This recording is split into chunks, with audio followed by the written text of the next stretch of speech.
আজকে আফগানিস্তান এবং নিউজিল্যান্ডের ক্রিকেট যারা দেখেছেন তারা নিশ্চয়ই বুঝতে পেরেছেন যে আফগানিস্তান এবং বাংলাদেশ এই দুই দলের পার্থক্যটা এখন কতটুকু।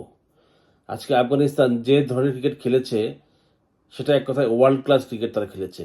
তাদের ব্যাটসম্যান, তাদের বোলার এবং ফিল্ডার এই তিনটি ডিপার্টমেন্টেই কিন্তু তারা নিউজিল্যান্ডের থেকে 100% বেটার ক্রিকেট তারা খেলেছে। আফগানিস্তানের ব্যাটসম্যানরা যেভাবে ব্যাট করেছে নিউজিল্যান্ডের বোলারদের এগেনস্টে, সেটা ছিল এক কথায় অসাধারণ। তারপরে বোলিং তো আসলে সবসময়, তো আফগানিস্তানের বোলিং তো আসলে সবসময় অসাধারণ। তারা বোলিং দিয়ে যে কোনো দলকে তারা যে কোনো সময় হারিয়ে দিতে পারে। কিন্তু আজকে তাদের ব্যাটিংও কিন্তু আসলে চোখে পড়ার মতো ছিল। বিশেষ করে রহমানুল্লাহ গুরবাজ, সে কিন্তু আস্তে আস্তে বিশ্ব ক্রিকেটে একজন তারকা হয়ে উঠছেন। এই রহমানুল্লাহ গুরবাজ আমার কাছে মনে হয় যে সে অনেক দূর পর্যন্ত যাবে এবং আফগানিস্তানকে এতদূর নিয়ে আসার পিছনে এই রহমানুল্লাহ গুরবাজের কিন্তু অনেক বড় একটা অবদান আছে। সে একাই হচ্ছে 56 বলে 80 রান করেছে। তারপর হচ্ছে আজকে নিউজিল্যান্ডের ব্যাটসম্যানদের দেখে মনে হয়েছে যে তারা আসলে আফগানিস্তানের বোলারদের ক্ষেত্রে তারা ভয় পাচ্ছে।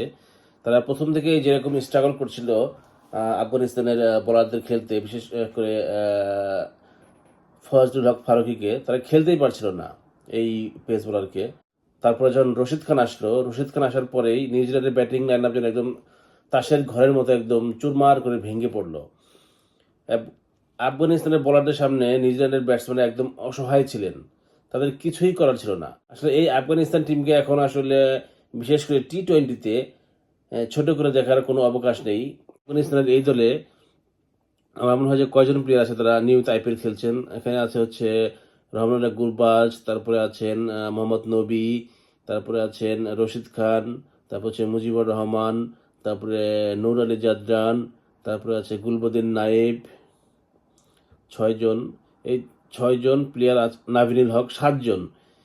আফগানিস্তানের 11 জনের থেকে 7 জনই প্লেয়ার তারা নিয়মিত আইপিএল খেলছেন। এতেই করে বোঝা যায় যে আফগানিস্তানের ক্রিকেট কিন্তু অনেক দূর পর্যন্ত এগিয়ে গেছে এবং তারা এখন বিশ্বের যে কোনো দলকেই তারা চ্যালেঞ্জ করতে প্রস্তুত। এবং আফগানিস্তান তারা আসলে এখন আর ছোট দল না। বিশেষ করে টি-20-তে তারা আসলে যদি এই বিশ্বকাপের সেমিফাইনাল পর্যন্ত পৌঁছে যায় তাতে অবাক হওয়ার মতো কিছু থাকবে না। এবং আমি আশা করি যে আফগানিস্তান তারা অনেক ভালো ক্রিকেট খেলবে। এবং গত বিশ্বকাপে আমরা দেখেছি যে তারা বিশ্ব চ্যাম্পিয়ন অস্ট্রেলিয়াকে তারা একটা ম্যাচে প্রায় হারিয়ে দিয়েছিল, কিন্তু গ্লেন ম্যাক্সওয়েলের একটি অসাধারণ ইনিংসের জন্য ওই ম্যাচটি তারা কোনো ক্রমে তারা অস্ট্রেলিয়া বেঁচে গিয়েছিল আফগানিস্তানের কাছ থেকে। কিন্তু আফগানিস্তান ওই ম্যাচে অস্ট্রেলিয়ার থেকে 100% বেটার ক্রিকেট তারা খেলেছিল এবং আফগানিস্তান কিন্তু এখন প্রায় প্রত্যেকটা ম্যাচেই তারা অনেক ভালো ক্রিকেট খেলে। তারা একদম ভয় ডরহীন ক্রিকেট তারা খেলে। তাদের যে ব্যাটসম্যানরা আছে দেখেন, তাদের প্রত্যেকটা ব্যাটসম্যানই কিন্তু অনেক বিগ শট খেলতে পারে, যেটা বাংলাদেশের কোনো ব্যাটসম্যানই কিন্তু পারে না।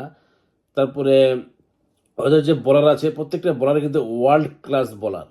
তাদের দুইটা পেস বোলার দেখেন হচ্ছে ফজলুল হক ফারুকি এবং নাভিনুল হক, তারা নিয়মিত আইপিএল খেলছেন।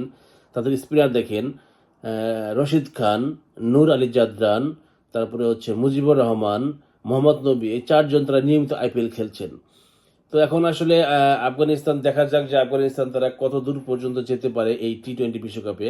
আমার মনে হয় যে তারা কমপক্ষে সেমিফাইনাল পর্যন্ত অবশ্যই যাবে। যদি ফাইনালেও চলে যায় তাহলে তাতেও অবাক হওয়ার মতো কিছু থাকবে না।